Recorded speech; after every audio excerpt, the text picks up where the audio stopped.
जज्बा कर्तव्यों की आन का है, जज्बा अधिकारों की शान का है।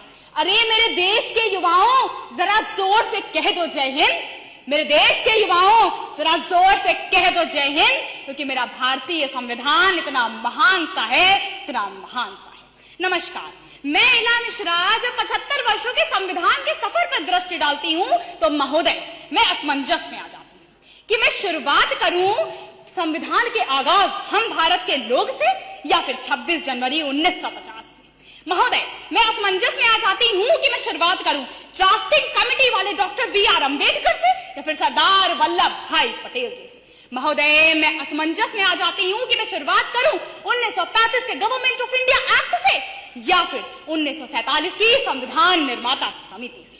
चलिए आरंभ करती हूं विषय के दूसरे खंड अधिकारों, कर्तव्यों तथा प्रगति के पद से कि महोदय सामान्यतः लोग अधिकारों को कर्तव्यों से ऊपर वरीयता देते हैं, मगर मैं बड़ी जिम्मेदारी से कहती हूं कि अधिकार तोड़ने का कार्य करते हैं महोदय, कर्तव्य जोड़ने का कार्य करते हैं। एक घर में दीवार अधिकारों के कारण पैदा होती है और कर्तव्यों के कारण आपसी सामंजस्य आता है।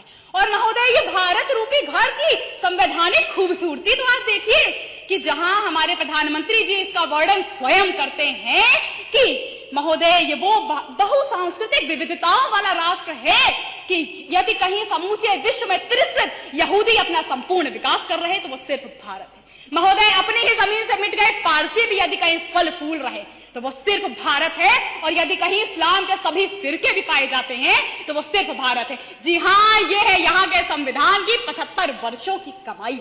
और इतना ही नहीं महोदय, सीढ़ियां उन्हें मुबारक हो जिन्हें छत तक जाना है। हमारे भारत की मंजिल तो आसमां है, रास्ता हमें स्वयं बनाना है, रास्ता हमें स्वयं बनाना है। और ये रास्ता महोदय ये रास्ता है कि जब हमें स्वतंत्रता का अधिकार मिला हमने अन्याय को त्याग दिया। महोदय शिक्षा का अधिकार मिला, विश्वगुरु बनने का सपना सजा लिया। और इतना ही नहीं, अभिव्यक्ति की आजादी मिली, समूचे ब्रह्मांड में भारत का स्वर गुंजायमान। इतना ही नहीं महोदय, आज मेरे संविधान ने उन शक्तियों को प्राप्त कर लिया है कि हम अटल जी के सपनों को पूरा कर रहे हैं। और ये भारत का संविधान ही है कि एक अखबार बेचने वाला युवक आज राष्ट्र के सर्वोच्च संवैधानिक पद पर आसीन होता है। जी हाँ, डॉक्टर एपीजे अब्दुल कलाम।